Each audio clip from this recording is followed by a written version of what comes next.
must not be a real.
Somebody? Yeah, him. Okay, you. Lanyard. And if you don't use crypto when you send email, you are so dead, dude. And then this is the swag. Oh, that was a loud tone. And these were we sent in a SWAT team, and they stole swag from inside PGP Corporate. So you have the the earpiece thing and the pen, and so anyway. And you need to report your score back to me, and I have got a radio, so we will hunt you down if you don't do this.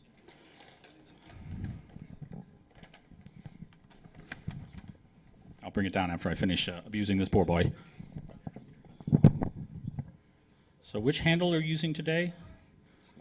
Just your name. Just your name. He thinks I'm going to remember his name. I've been drinking with this boy for 3 days, and I can barely remember his handle. Joel. Thank you, Joel. Right, see, yeah, I don't actually have to remember names. So I have this pet peeve about cops.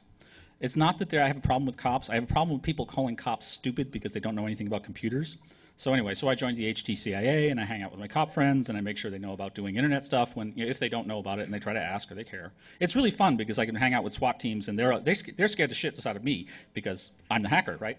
So anyway, so this guy is a cop geek person, and he's going to talk about surveillance systems, which he actually has some knowledge of this general subject. Anyway, go ahead, Joel.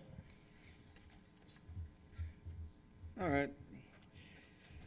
Well, I'm glad you all came. My name's Joel Wilbanks. I basically have been doing information security for several years and got proposed with doing this project a couple of years ago and didn't know anything about it. First of all, does anybody have any experience with CCTV? Other than being photographed at the 7-Eleven when you're robbed? Okay, a couple of people. Some of this stuff might be a little bit simple for you, but other parts of it about how it's integrated is completely different. So we're going to get into that. I do network security by trade, as I said. Our facility, we have about 400, room for about 400 beds. About 200 and some of that are for adult males, and the rest of it are for females and juveniles.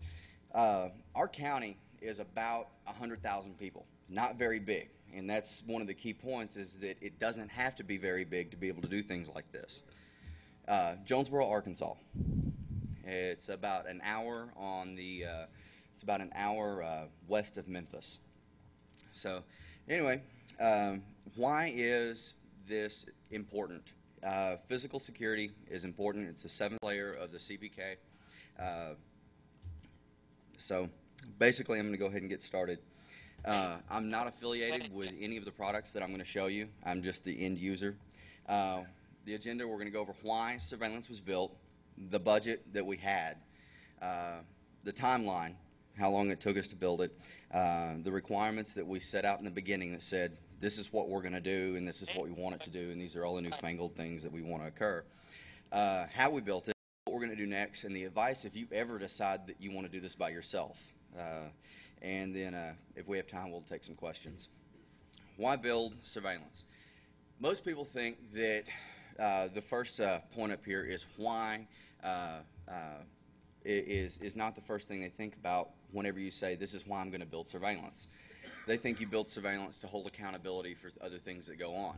In detention facilities, it's not for reformation or anything of that of the actual detainee or to change them a correctional facility. It's more of a detention facility. We're holding the inmate. So we had an incident that occurred, and we didn't really secure the inmate, and bad things happened. So we decided we needed a new surveillance system to actually forward this goal that we, as a detention facility, had.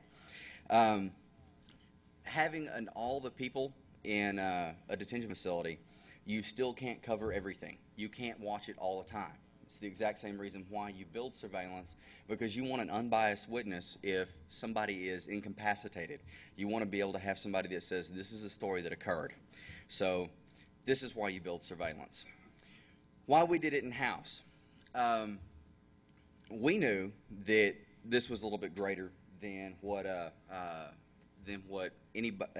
was a little bit greater than what any vendor could actually provide for us.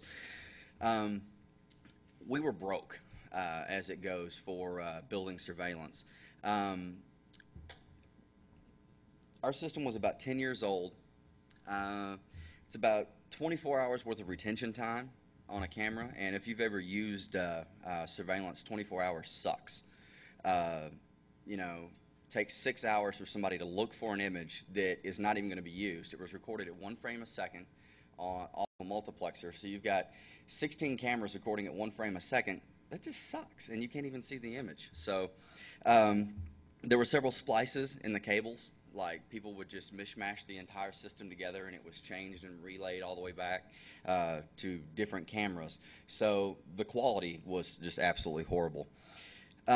Now, this system that I'm going to show you records at a default of 10 frames a second from every camera. We have a retention time of about a month and a half on any camera, and we have increased the number of PTZs and the number of actual cameras, and we're going to continue to do so. We went from 50 to 83 in the initial project, and we're adding some more, which you'll see in what's next. Why do we do it in-house? Wait a minute. Sorry. Building it ourselves. Advantages. Our timetable, this can also be a disadvantage. You've got all these other projects that are coming along, and you can put it on the back burner. But building it ourselves, we got to install all the cable, which is very good in a detention facility, because in a detention facility, building one costs about 3 times as much as it does to build a normal building in that size, and thus running cable, poured concrete and rebar. So we ran it all ourselves. We used inmates to actually run a lot of the cable. Oh yeah, man, they're great. You shove it, say, get up in the ceiling, and they do it. I mean, they don't have any choice. So it it actually helps out. Now, some of you people might not be able to do that in your area, but I'm sure you could, you know, find some homeless guy to help out. Sorry if I offended any homeless people in the audience. What's that? RFQs? Yes, but we call them RFPs. Request for proposals. Exactly. So we understand our needs better than anybody else, and that's a fundamental problem in all organizations you're trying to build and put together. Whenever you decide that you want to do an actual project, you understand what you want. Communicating with the vendor can sometimes be a pain in the ass. And then when they get it wrong, you're just like, this isn't what I wanted. And they're like, but that's what you told us. And so we understood what we wanted. The other thing is that our facility is such a mission-critical system. We had to have it running 24/7, 365 days a year. Like, no questions asked. It doesn't matter. It's got to be recorded. So I priced a support contract for that. And there was no way. Like, one of them was at least $120,000, $140,000 a year just for somebody to be on call. And that was with a 4-hour response time. Building it in-house, I'm already on call 24/7. So I'm going to get called anyway. And so is my assistant somewhere around here in this audience. But we're always on call. So why not go ahead and just have us do it, and we can fix whatever else we're going to do, because we've got to be there for the network. So we experienced massive unprecedented growth in our facility. We do about 200 intakes a day. Oh, no, sorry, not a day, but a week on just the adult side. And you think that might be much, but remember, it's only 200,000 people, and it can get quite a bit. We're always overcrowded. There's absolutely no room for anybody. We have total control of everything that we've actually done. So if we want to move this camera from this place to the next place, or if we want to change the focus of this, we can do all of it without having to call somebody and them charge us every single time they come in. We have absolute control. Built by a vendor. Disadvantages. We would have not used Pelco. Pelco is the vendor that we chose to go with, and we actually did some tests to see, or I did tests to see which vendor we were going to use with. It would have given us less scalability. We wouldn't be able to build it as big as we wanted it to be. And it would have been just as big, but we would have not have had the control and the integration to make it look like one system on the end user. And this is what was really important, is getting the end user to believe this is one system. Now, recording could be separate, but we had to get them to believe that the control of all the cameras was one exact system. Would not have been installed the way we wanted it. A vendor might have thought, yes, they have experience in building these things for detention facilities throughout the land, but we wouldn't have done it the way we wanted it to. And we also wouldn't have been able to sneak in a lot of the other projects that we wanted to get done at the same time. Security concerns there's always security concerns with allowing other vendors into your facility or other people that foreign to your actual organization. So we avoided all those. And the additional cost, as illustrated here. Requested by a vendor, it's $380,000. This was the one response we got back from our RFP. Our approved budget was like $120,000, and I know this might not be much, but some of you just might have more zeros than I do. So look at it that way. Difference was $260,000. And anybody here in government, and I understand if you don't answer, but any type of government whatsoever? Okay, a couple of people. The thing is that, and this happens in the corporate world sometimes too, as a project goes along, you tend to find more money. And it's like looking under a stone and going, oh, more money. Well, we found an extra $40,000 that had already been approved that we could use for building improvements. Well, that's what this went for. So we saved about $220,000 by doing this ourselves. And we didn't even get a thank you, which, you know, you never do. This is our timeline. The interesting thing about the timeline, I'm going to let y'all read this. I'll point out some of the highlights. Funding was approved in April of 2004, the first one. First proposals were open about that time, or shortly thereafter, and on 5/5, and we completed the RFP by myself, and it was myself at the time, just me doing the technical side, and I completed it in like 25 days, which was very impressive to write a 9-page RFP for something that I had absolutely no clue about. We opened them up. We had that one bid in, and I felt sick. I was like, wait a minute, this project's dead. Imagine sitting in a room with all these quorum court members, and they're at least twice your age, if not more, and they're grilling you on why it's so much money, and you're just like, I don't know. Well, I felt for a couple of days there, I was pretty upset about it, so I decided to, what the hell, I'll go ahead and build it myself. Don't ever think that. I did. And I went back and asked some of the people, some of the vendors, I said, why didn't you bid on this? And they said, well, we knew what your budget was. I said, how'd you know what my budget was? It wasn't publicized and I didn't tell you.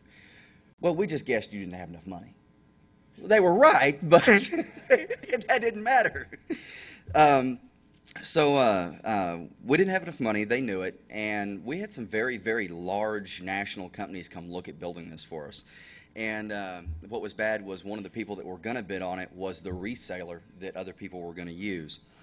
So the smaller companies didn't do it because they really couldn't facilitate what we required. And then the other answer, and I love this answer, the time required to respond to the RFP was not adequate. You had a month. If you can't build something in a month, I really don't want you building my surveillance system. So after that was over, one thing that I left out is that this project I took extremely, extremely personal. The reason why is because I'll be sitting in the coffee shop that I go to all the time, and I look around and I see the younger high school kids and then older people that are walking around, and I look at them and go, the systems that I'm building, I'm securing these people, and I'm securing the people that are their aggressors. I'm making sure that justice is served by what I do. So it's a much deeper thing than just a lot of toys, which that is a good part. But there's still a lot of other things that go on to it. Whenever we revised it and put it all together, we decided to create the second RFP, and we did it more of just a bid. I just went out and designed the system and said, these are the products we need. Somebody give us a price on all these. So we did this, and I think it was about $106,000, and then we spent the rest on upgrading the facility to actually handle the equipment. Then after we did that, we wanted to build the infrastructure so that way it would last the life of the facility. And the only way that there was a core part of the infrastructure was the Cat 5, was the actual cabling. Before it was done by coax, RG 59 is what it was ran with all the splices, like I said before. But I knew IP was coming. IP video was coming. I didn't know when, but I knew it was on the way. So what we did was we replaced all the cabling for the entire building, and we replaced it with Cat 5e. Cat 6 might have been a little bit better. If you do it again, I would suggest using Cat 6, but we did it with Cat 5e, and instead of putting it in the exact same location where the home runs were, we ran a home run to the exact same room where our servers are, to our server room. So that way it was very easy to convert directly over to IP when that happened. The system that we designed required central primary control, department-based control, where the central control could override the department-based control, and we wanted the control to be independent from the recording system. So that way, if the control died, everything would still be recorded. Well, we put all this together, and the remote computer control, we wanted to be able to control it with a computer. What we've got was web, desktop, and PDA. Let's see, what else we got here? We wanted to be digital video. We didn't want to have to deal with tapes all over the place. We went to do facility evaluations for some of the places around Arkansas, and we went to Walmart and Sears and several other open retailers, and we went to several detention facilities. And these people had like mounds of tapes all over the place, and they had them in bread boxes, and some of them were just thrown around in such a disarray. I'd hate to have ever had to have found something for something that happened 2 years ago. It was probably back behind a desk somewhere where it fell off. But we also needed extreme upgradability, and because nowadays being upgradable is just the norm, so we had to make this thing to be able to morph into whatever convoluted need that we had. So that was one of the goals that was achieved. High availability, 24/7. CCTV versus IP. I don't want to get into an argument here, which is better. Both have strengths and their weaknesses, but we needed the versatility of IP and the strength of CCTV as far as the quality and the reliability. At the time, IP was in its infancy. They didn't even have their own PTZs, their own pan-tilt zoom cameras. They just had stationary cameras. We looked at Axis, was the main vendor that we looked at, and they didn't actually even have any PTZs. So, and none of that offered the scalability. One of the vendors that we talked to was suggesting we rebuild a completely different network to handle just the surveillance, and I didn't really look at doing that, really feasible at doing that. And the other requirement is we had to reuse the current hardware. And we were already on a CCTV system, so it was natural for us to already go back to a CCTV system. But as I said, the integration and migration to IP was planned. We never lost that forethought. This is the development, and I love Visio. I love pretty Visios. If anybody ever does a Visio and it looks like crap and you present it, I'm sorry. You'll get heckled by me. Pretty Visios are awesome. Basically, you've got the camera. Let's see if I can. Yeah, this is the camera here, and we split it out and it's one Cat5 cable. We split out the pairs into a punch-down panel. One pair goes to a power supply, and the other pair goes to a camera. Very simple. The other two aren't used, but we ran them anyway, and we punched them down anyway for the day when we do go to IP, because I know it's coming. It's just a question of when. They go into a product called NVT, Network Video Technologies. What NVT does is it converts, let's see where I am here, it converts data, the analog signal from the Cat5 into coax. And so it converts this thing. Now, they've got some benefits. If you use an active NVT receiver with an active transmitter, you can get about 8,000 feet over Cat5, which is far beyond what coax ever thought about. And I haven't actually seen an 8,000-foot roll of Cat5, but I'm sure I could find one. Typically, you know, 1,000 foot. If you run a PTZ over this, you're going to have to run a separate cable for the actual wire, the actual power cable, something a little bit bigger than AWG-24. You're going to have to go like AWG-16 and leave it that way. The passive the passive NVT and passive transmitters usually run about the same as coax. The data pair is punched down, and then after we do that, it goes into what are called the multiplexers, and these are the multiplexers here. And of course, multiplexers short, MUX. And the MUXes give the nice 16-gridded view that you see to be able to monitor the different cameras. Well, that's the only reason we use those, because they loop out. And does anybody understand looping? Okay, what looping is it's the ability for something to come in to the device and then back out with a signal boosted or not really modified, but either terminated or the frequency changed on it. But the image never changes whatsoever.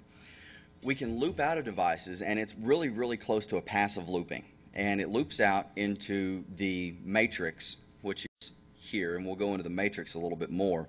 It goes in the first matrix bay, and then it loops or down frames into the second matrix bay, and then out to the wonderful DVRs. The DVRs are one of the interesting parts, and we'll get to more of those in a minute. But then after that, we'll drop off every 2 weeks. We'll dump all the video to the NAS. We have a 2.4 terabyte NAS server. You go up to about 16 terabytes that dumps all the video, and it holds it for about a month. It holds about a month from every single camera. And then all the DVRs are connected to the LAN, wonderful LAN, and the internal user. And via a PIX, we're able to VPN into the office and actually view the cameras, which I'm going to show you here in a little while. Construction. Construction in subsections of 16 cameras. The difference in IP and CCTV is IP has a very, very high upfront cost to deploy the network and to get everything actually terminated and ready to go. CCTV is a little bit more cost effective in the beginning, but you get hit every time you go beyond a multiple of 16. And at the end, it usually levels out to about the same cost in the end game. You have to have a power supply that supports 16 cameras, half of an NVT receiver, because they support 32, one multiplexer, 2 matrix cards, 1 DVR, 500 gigs of NAS space, or how much ever you want to store for your retention, an APC, a battery pack, and a partridge and a pear tree. So those are all the things that's required for the actual construction. The APCs will actually power 3 power supplies for 48 cameras. This is for reference. Go back and look at it. That's how we actually did the cable. So that way you can actually see what actually happens. This is the actual system here, the rest of it. This is what our cabling looks like in our facility. Choose your own color for cable. Choose a specific color you've never seen in your entire facility, because you've got 28 to, I think it's 24 to 28 volts running through this cable. You don't want to think it's networking, just cut it. It will shock. Not bad, but you'll know it's there. Let's see. Okay. Now, the actual matrix hardware. All the slides, most of the slides and all the stuff that I get from the products that I'm going to show you on the Pelco stuff, every one of their, everything that I've gotten and all the manuals I've read are on their website, freely downloadable. So I'll give you all those links towards the end. this is what does the actual control and allows for the contiguous view and management of all the inputs. The inputs can be not only cameras, they can be VCRs, they can be multiplexers. This one supports 256 inputs and 32 outputs. That's not big enough. You can go to its big brother, and it supports about 2,000 cameras and about 512 outputs. So it can always get bigger. The blades, the cards that actually go in these bays, it's kind of like a bay for any type of blade server. These cards just slide straight in, and you hook the cameras up on the back. Pretty much the exact same thing. They also provide redundant power supplies, and these things are really like transformers. There's more than meets the eye to every one of these things. I'm still learning stuff about it. I've been working with it for over a year. The CC1 unit, this is the main brains. The bays actually hook up into the CC1 unit via an RJ45 connection, and it's crap. It's completely slow. I mean, you're running MS-DOS 622, but it works, and that's the main point. We've never had it fail, crash, or anything of that nature unless we accidentally or intentionally did it. Some things you do configure, you can configure some stuff on the actual CC1 unit. Mostly it's time. You have to be very, very centered on what time did this happen, what time did the matrix see it, because it has logging that you can print out to a printer to show when this person actually did this or this event occurred. Limited status page, not very good, but if you stop the software, everything else stops too, except the recording. The construction. The Matrix software, you connect a serial RS-232 connection to the Windows PC, and it has this nice little config application that looks like it was written about 6 years ago, but it works quite well. Very extensive features: pin access control, permissioning control, who can access this camera, who can override that person, typical stuff that we're used to. Macros built inside of it. I want this camera to look at this view at this time and then pan to this view. It's also got things that when this user logs in, I want to be able to have every monitor in the building change to these settings, and it'll do all of that. So it's pretty interesting. Like I said, internal auditing, and grab the PDF. There's quite a bit more. The PDF, I think, is about 400 pages, 300 to 400 pages, so it's quite a bit. This is what it actually looks like. You have your back view of all the actual connections that connect to these, that do all the looping. The muxes are down here, and then they all connect through these two bays. Here's the first bay and the second bay, and this is the front view. This is an active MVT. These are passive MVTs, and then the muxes, and that's the CC1 in the first base. And you see this cable that loops out here, that actually goes to the DVRs.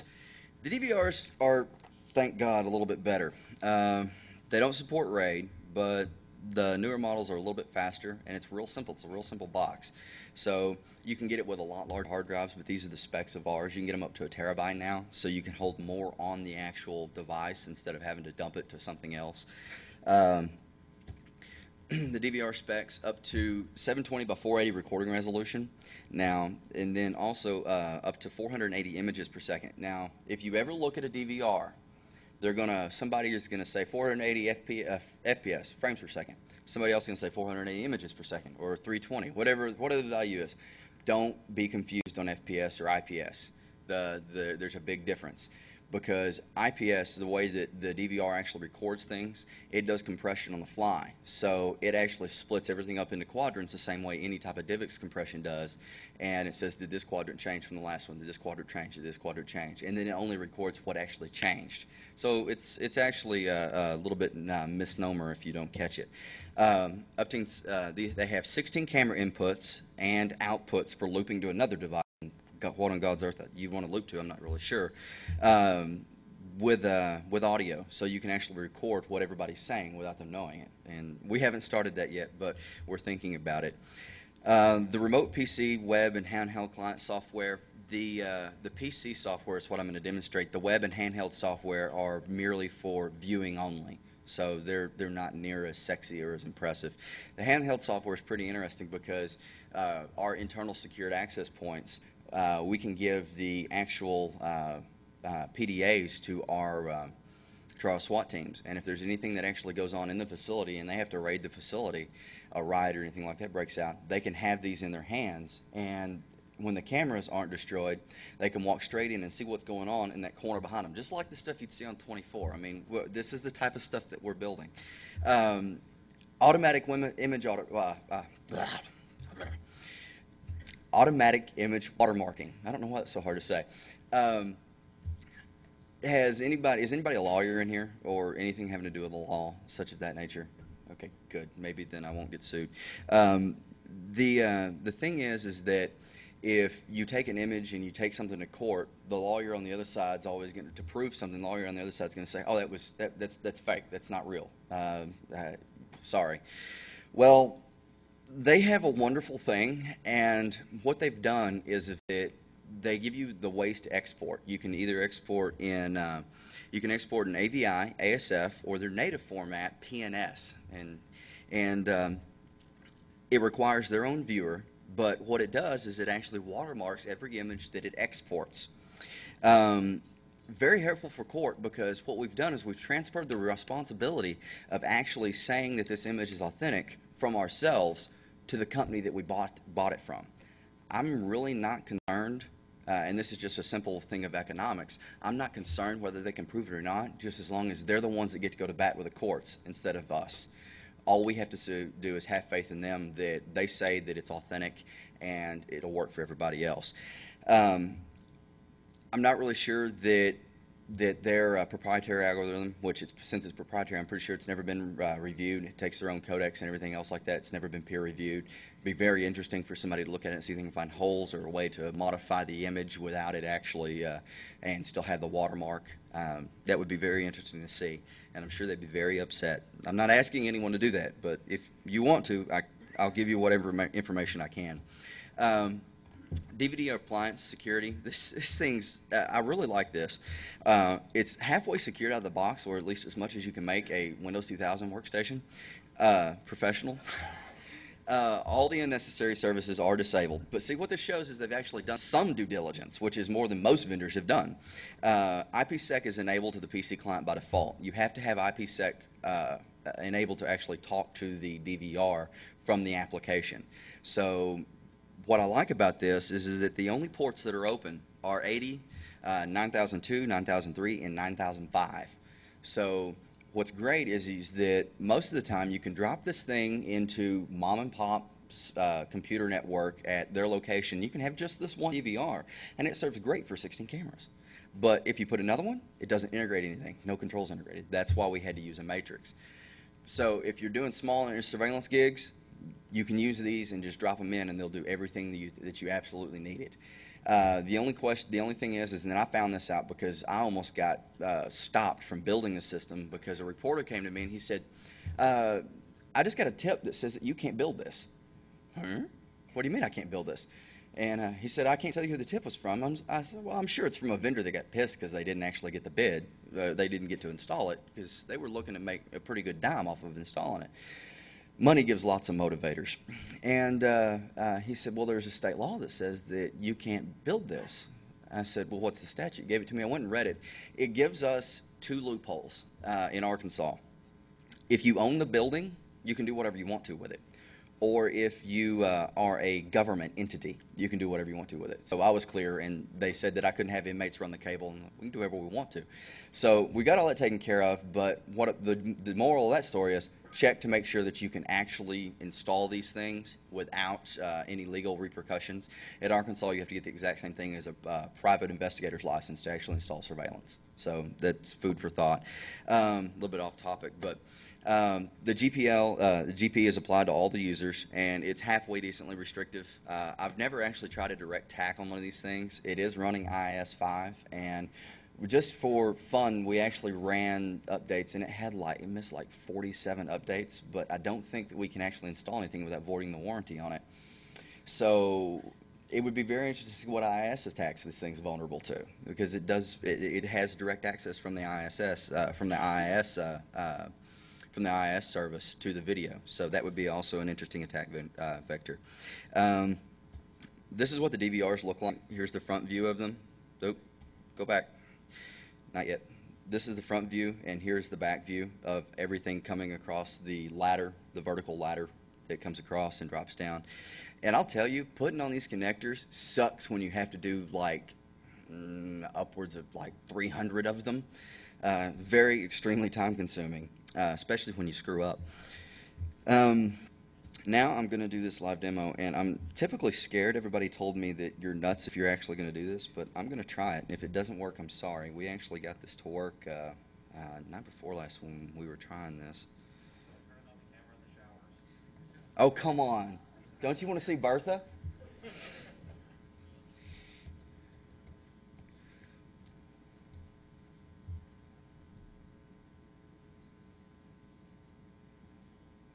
Okay, this is going to take a minute, so if you've got questions right now, go ahead and ask me. I'll take one question if you've got a quick one. So are you VPN'd into Arkansas right now doing this? Yes. Yes, I did that before I got up here. Okay. How long are your actual Cat 5 runs? Right now, our longest run is about, Dave, what would you say? About 320 feet, something like that? Yeah, it's not too entirely long. Yeah, at the moment it's not. Actually, am I connected? No, I'm not. Crap. Hold on, I'll take another question while I'm doing this.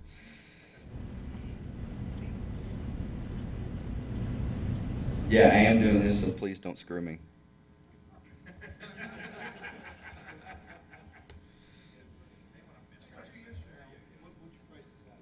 What do we price? What, the entire system?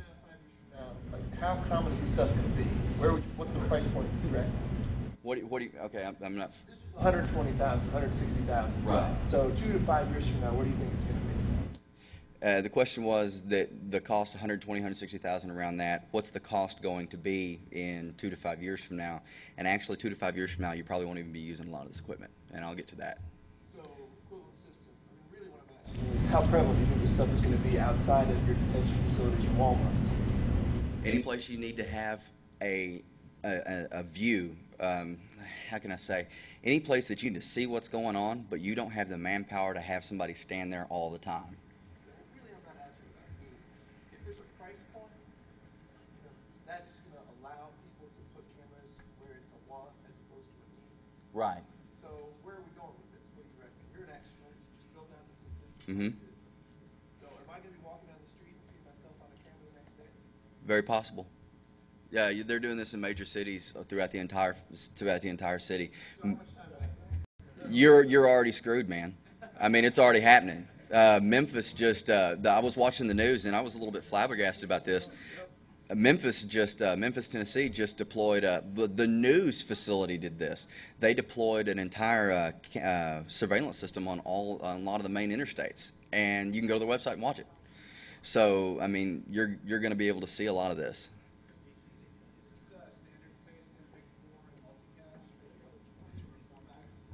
in multicast? What do you mean for the actual transfer, the IP transfer? It's actually unicast. It actually does unicast because it's IPsec and you can't do multicasts or any type of things like that over. So what does that do to your processor? On the actual workstation.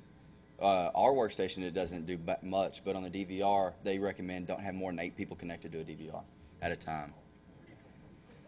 So this is the main booking area of where everybody comes in, and these people are actually sitting there. And Dave, if you have a signal, call them and tell them to wave at the camera while I'm doing this. Actually, we were told we couldn't put cameras in detox. Yeah, bite me. I was thinking about creating a user and calling it J. Dumas, but I don't see render in the audience anywhere. Oh no, what did I do wrong? Oh, I'm typing in the wrong password. Yeah. Okay, all right, wonderful. All right, so anyway. This is the lovely screen that you get, and then after you log in, it says, hey, I'll talk to you.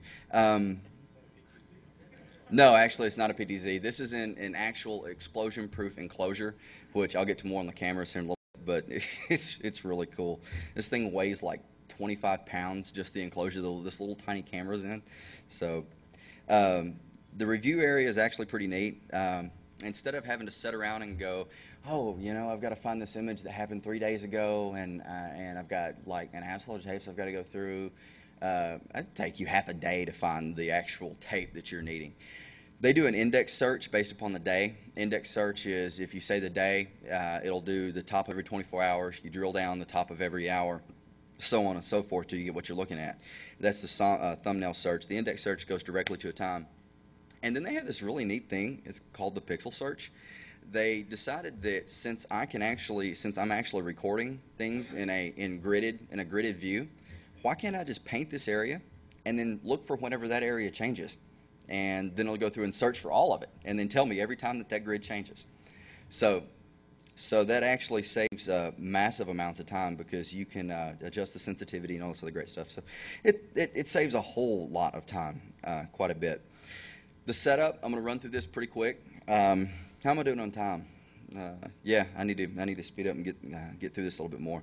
This is the basic camera setup. You can change the picture, the brightness, just like on your TV. Well, maybe not some of your TVs. You people that I really envy that have these huge TVs. You can do a whole lot more of those. The linking for the relays that are on the back. I'll get in more into the relays here in just a little bit. Scheduling. This is the cool part. I can come down here and I can say I want this camera to do motion on these days. And I can come up here and say I want it to do normal or alarmed or event or any of that great. The frame rate is adjusted here, and as you can see, it gives you a minimum frame rate, and you can adjust what do you want it to do on motion, what do you want it to do on alarm, what are the global minimums for this DVR, and you can select whatever you want and then just move the arrow up just like this, and oh wait, I've actually got to adjust it here. And then it'll let me adjust it up here, and I can raise it to 15 just like that. And it'll at 320 by 240. It'll actually do 30 frames a second on every camera. So that's pretty impressive. You've got real-time recording on absolutely everything. And the reason why we don't go all the way up to that, I'll show you here in just a little bit. I can also say on a year view, I don't want it to record on the third Sunday of the second month in the year 2012. And it won't. It'll just won't record it, and you don't even have to think about it. So that's very good for smaller places. We have to record everywhere. Basic network config, that type of thing. You can't adjust it while you're logged into it. It does have bandwidth throttling because if you get several of these on the same network, you can really suck down some bandwidth. Backup, this is how we actually back it up. You can back up to network drives. What's great is that this software I'm showing you is the exact same software that's running on the actual workstation, the actual server, the DVR. So there's no learning curve from your end to demonstrate to the users. And if the users, the trusted users actually have to get into the actual DVR, they can do it just as simply as they would be at their desktop. So, right, exactly. And there's some settings that has grayed out, like the network, which was very ingenious, I thought of them. I'm not going to let you change your network settings when you're connected remotely. That makes good sense. The user configuration, you've got several different sets of types of things that you can add. Each one has a defined things that they can do. Site setup, you can actually integrate several of these DVRs together. The system setup, basic, you can export a config, so if the entire machine just absolutely croaks, you just get a new one in the next day, and I'll tell you how you can do that here in just a minute. Get a new one in, and then just import the config, and it's back the exact same way it was. You have the logging. They've designed this application so that way you really never have to back out to the actual OS. So this is the actual logging that is inside on the OS.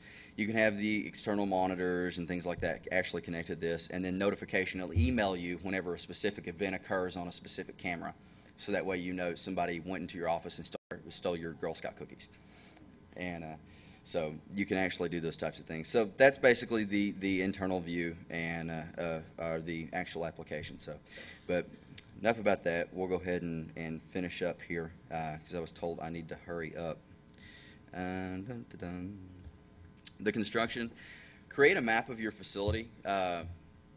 If they've got the map, if your building like ours was built ages ago, back in the Stonehenge was constructed, scan in your drawing, drop it into Visio, and put down where the cameras are, and then get done with and then after you get done with that, place where everything goes, and then peer review it, see where you can add more, see where you can't. Measure the actual dimensions required to calculate the lenses. This is where you can go. You have to figure out how far the actual item you want to view to the view of the room, height, width, all that great jazz.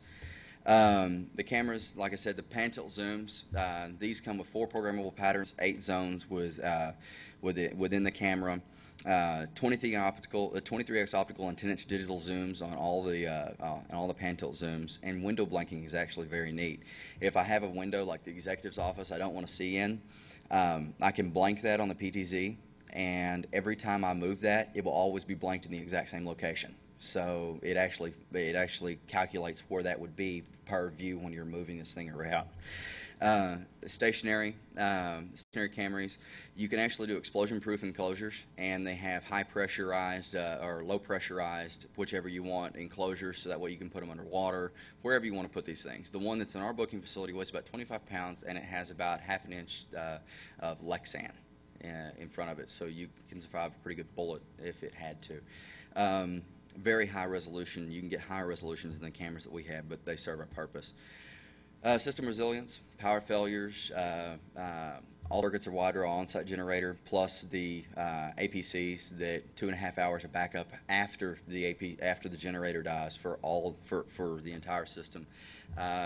If the matrix falls off the face of the earth, as long as stuff's still connected, everything will still record. Even though you can't really control it, it all still records. And then they can actually start viewing things on the actual workstations. 6 weeks of archive video is about 2.4 terabytes from about, I think it's 74 cameras now. So you can look at the math. They've got some more stuff on their website to actually do the math of how much storage you're going to need for your required retention time. The Pelco support, they're one of the best places that I've ever had to deal with. I pay no support contracts. It doesn't matter. As long as I bought the software or as long as I bought the hardware from them, I can call them at 2 a.m. on Christmas Day, and they will help me with whatever I need. And I don't pay a support contract at all. Their motto is 100% satisfaction guaranteed, and they prove it. This is the one company that I can say actually puts its foot where its mouth is. Less than 1 minute on hold for any product, even calling in the middle of the night. The most helpful, knowledgeable staff, I mean, you can read. They're absolutely awesome. We're going to converge CCTV and IP technologies so that way we can monitor substations that are network connected. And we're going to do that with Pelco equipment, and look on their website for things like Endora and Net 350E. Those types of products are what we're going to be using. We're going to put night vision pan-tilt zoom cameras on the perimeters and mount them on 10-foot towers, 5 foot in the ground. And that's what we're actually going to see the outsides with IR illumination on the perimeter. So and you can actually run four of the pan-tilt zoom cameras over one strand of fiber. It's very impressive how they do that. Implementation for a microcontroller for emergency recording to raise a certain section up to 30 frames a second. So that's one of the things we're going to do that. Addition of 2 subsections for a total of 122 cameras. If you're going to do this, clear about 4 months off your calendar. If you're going to do it by yourself, like I didn't have help until probably about 3 months ago. So building this thing was a pain in the ass with everything else you had going on. So don't do it. Get a small team, 3 or 4 people. Use a 3-part BNC crimp-on connector. They are a little bit more expensive, but if you build a system like this and you put crimp-ons, you get what you deserve. They suck. Don't use them. The twist-on connectors just aren't going to suffice for something of the quality you're going to need with this. Like I said, use a uniform cabling. Make sure the shipper closes the door to the back of his truck when he delivers it. Real quick, a short, funny story. I walked out and the shipper's like, "I've got all your stuff here," and I looked in the back of his truck and it was empty. And I said, "Are you delivering me air?" And he said, "What?" And I said, "There's nothing but air in your truck." He looked, and this white, the face is perfect. This white face just came across him, and he was like, "Oh no!" It was like $45,000 for the hardware. It's like more than this guy makes in 2 years. And then one of the deputies comes up and says, "Hey, you guys lose something?" I said, "I think we did. It's all over by the railroad tracks." The door came open, he had it set in the back, and when he came over the railroad tracks, the door bounced open, and $45,000 worth of equipment fell all over the road. So then we hightail it out there, sirens and everything going out there, which was pretty fun. And we get out there, and this one bottleneck where everybody comes across, there were already some other public servants there picking it all up and putting it on the pallet and everything. And he was like, well, we'll get it loaded back up here, and you can go ahead and we'll deliver it. I said, no, we won't. I said, I'm refusing the shipment. You can't do that. Yeah, I can. So I got into the argument with this guy with like 3 deputies, 2 JPD, 2 Jonesboro Police Department officers, and 2 juvenile probation officers standing around. I said, look, I'm refusing this shipment. Finally, I got him to do it, and he's like, well, will y'all help me put it on the truck? No. You screwed up. You're going to do it. But the good thing was I called Pelco and said, hey, look, the new order just like crapped all over the place. And I said, okay, no problem. The next day, it was shipped to me, and I had it by 9:30 in the morning by UPS Red. So I didn't lose any time on the schedule. So that's kind of their thing. Use punch down panels with use punch down panels with punch down blocks. If you want to know about this, catch me afterward. I don't have time to explain it, but catch me afterward and I'll explain what I'm talking about. It's much easier to convert to IP when you do that, and much more versatile. These are the products we used, MVT, Pelco. You can read all of them. Both the RFPs are located there. Actually, that's not right. I've got the other links in the next slide. But Bluff City's were the reseller that we purchased everything from, because Pelco will not sell direct to any of us, but they will sell to resellers. And they're the one that we used. They're pretty prevalent around in our area. You got any questions? What's that? For 7-Eleven?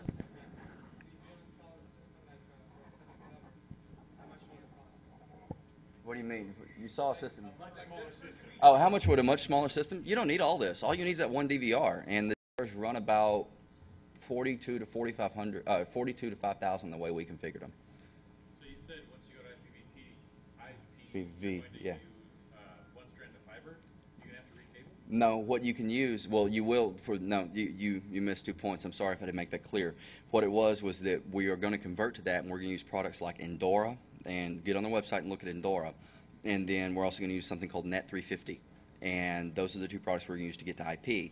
The CCTV, it'll still be CCTV, but they've utilized the fiber medium to produce 4 cameras instead of actually using any copper wire.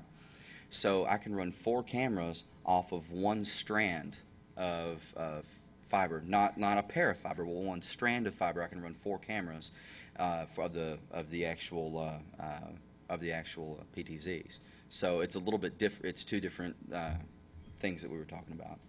Okay. Sorry, I had to rush through that. I'm done. If you have any questions, come find me later, because I think they're about to start the next talk. So thank you, guys.